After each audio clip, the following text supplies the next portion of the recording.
Saint-Jean-Port-Joli, tous les marins qui chantent la Saint-Jean-Port-Joli. Notre équipage va vous accueillir cette année dans une espèce de bateau fantôme qui est ancré à la marina de Saint-Jean, qui va être ancré juste là.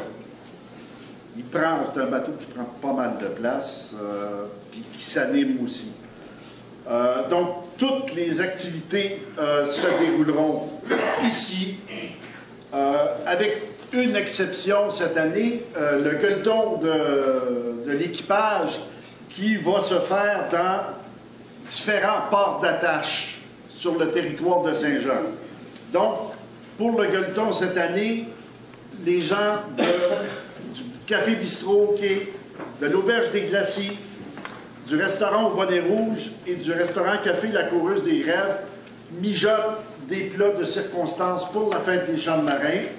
Et vous pourrez, au cours des 3 jours, aller pousser une pointe à terre et pour goûter leur spécialité. L'environnement, le patrimoine. Et je dois dire aussi qu'il y a beaucoup des activités de la fête qui vont se passer au musée maritime. Alors, eux, leur travail, c'est ça, de protéger finalement le patrimoine maritime du Québec au complet, je crois. Pas juste devant nous autres, ici. Alors, pour guider nos matelots dans ce grand travail, avec des vents favorables, nous avons choisi une sirène unique et de chez nous, qui connaît bien notre fleuve, Carpentier. Nous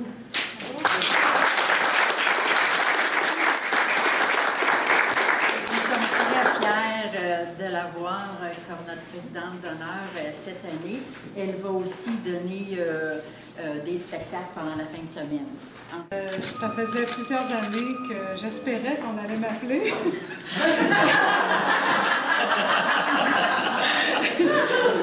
À chaque fois que j'allais à l'émission de Joël Lebigot, il me disait « Il me semble que tu ferais bien ça, être porte-parole des Champs marins. » Je dis « Il me semble que oui. » Mais en tout cas, chose faite et je suis très, très heureuse d'être ici aujourd'hui et j'ai très, très hâte d'être ici avec vous.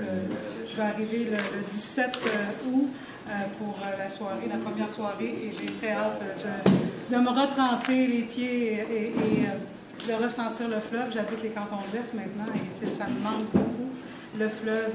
En 1996, lorsque j'ai sorti le premier album, Murmure d'Histoire, il y avait une chanson qui s'appelait Le Vaisseau Fantôme, que je vais faire sûrement pour les 2 spectacles prévus le 20 et 21 mai.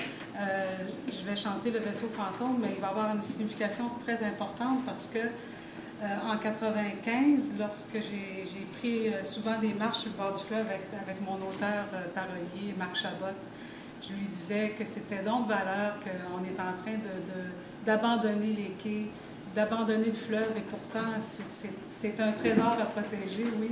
Et belle Virginie, les larmes aux yeux, je viens t'y faire mes adieux. Quand je pars pour l'Amérique, où je m'en vais droit au couchant, auras-tu le temps, belle Virginie?